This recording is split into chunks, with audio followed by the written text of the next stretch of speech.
support the Iraqi police, the Iraqi army, and get stability into that country, then over time Australian troops would withdraw when their work was done. There are still going to be 1,000 troops left in Iraq, and it was inevitable that over time, as Iraq became stronger as a democracy, then there would be less need for our troops. But we want to make sure that our troops are training them to ensure they can stand on their own 2 feet. Sorry, but when did Iraq become a democratic nation? Sorry, I'm saying so it can be. It had an election. Oh, I thought you said it is. Sorry. No, I might have got you wrong. That's why we believe that there's still work for us to do there, and that as they've had an election, there's a government in place. There are obviously many, many challenges in that country, and we believe that Australia has a responsibility to ensure that Iraq can stand on its own 2 feet as a democracy. Randa Abdel-Fattah? There is a lot of discussion in the West about Iraq being a successful campaign, about it being a stable region, but Iraqis' voices are patently invisible and absent in this debate. If you were to ask Iraqis if they're living in a more stable and democratic nation, I'm sure that the 1 million death toll would prove otherwise. I'm sure that the fact that there are... And that the Iraqi people, more than 2.5 million have been displaced, 2.7 have fled. I mean, when you look at the situation in Iraq today, that's not a definition of success. And I'm sure also that the Iraqi people are entitled to question why it is that we supported the invasion of a sovereign state. Why, if we were so concerned about regime change, if we were so concerned about Saddam Hussein's dictatorship, then why didn't we do something earlier instead of courting him as an ally, the US courting him as an ally in the 80s and funding him militarily and technologically? Greg Sheridan, you've written today that Australian combat troops shouldn't be walking away from Iraq just as we appear to be winning. Yeah, well, look, you know, I don't want to hide in the shadows, as a famous man once said on this. I supported the operation in Iraq, and I think it was right to remove the most bloodthirsty and murderous and genocidal dictator of the latter half of the 20th century. And every Iraqi I've ever met also wanted Saddam Hussein gotten rid of. I do think the questioner has a point, though, in saying that the Howard government made so much of this but did so little. And in the end, of course, the difference between Brendan Nelson and Kevin Rudd is almost minuscule. You'd have to use a microscope to find it. You know, Kevin Rudd is going to take out 500 troops. Brendan Nelson would keep a couple of hundred of them there as military trainers. Yet Howard told us this was the great strategic issue of our time. If he believed that, then we should have mobilised a much bigger effort than we did. Rudd gave us to understand that he was going to pull troops out, but as Julie points out, in fact, he's keeping 1,000 troops there. We're going to give $300 million to Iraq this year. He's thoroughly supporting the American effort.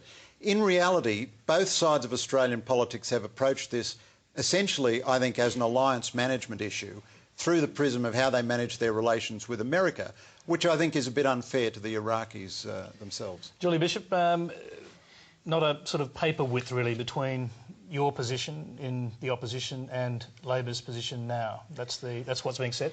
Well, when you look at how this debate first started out in the Parliament, Kevin Rudd was very much of the same view as John Howard in terms of the existence or otherwise of weapons of mass destruction. I mean, the current Prime Minister also believed that that Saddam Hussein had weapons of mass destruction. He said that on many occasions.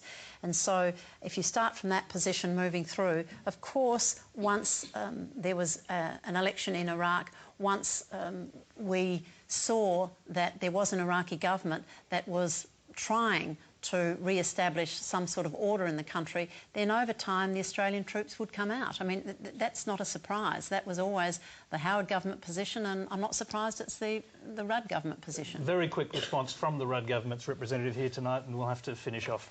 Oh, well, I guess most of the debate's been covered. The only thing that I'd add is some of the new humanitarian work that we are doing there. I've raised this simply because my department's had some involvement with actually training some of the dryland agriculture out there, helping some of the farmers so that they can actually produce food again. One of the things that regularly follows a war-torn country is widespread hunger and problems on a humanitarian basis following that. And so I think while all the emphasis has been on the troops, and I'm pleased, unlike with the withdrawal from Vietnam this time, there's going to be the Welcome Home Parade and the troops are going to be thanked. we're still doing some really important humanitarian work there, helping to rebuild the nation. I know there are many of you out there in the audience and probably at home who still have questions, but that's all we have time for tonight. Come back next week, obviously.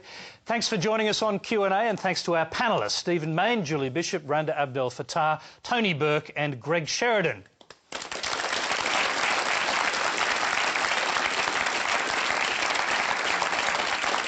We'll be back next week on ABC One with a fresh panel of politicians and commentators, including Joel Fitzgibbon, George Brandis, Kate Crawford and Chaser Charles Firth. You can sign up to be part of the studio audience in Sydney by registering on our website at abc.net.au/QandA. That's QandA. Thanks for watching. Thanks to our audience for taking it up to the panel. And we'll close the show with a montage of our own. But remember, we're looking for your videos to end our show. So start uploading your mashups and your questions onto our website. Good night.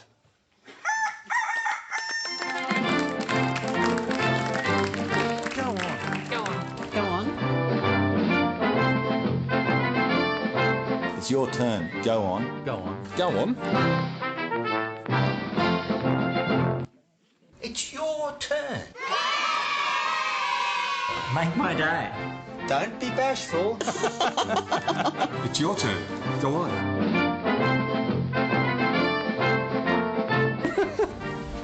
It's your turn. Go on.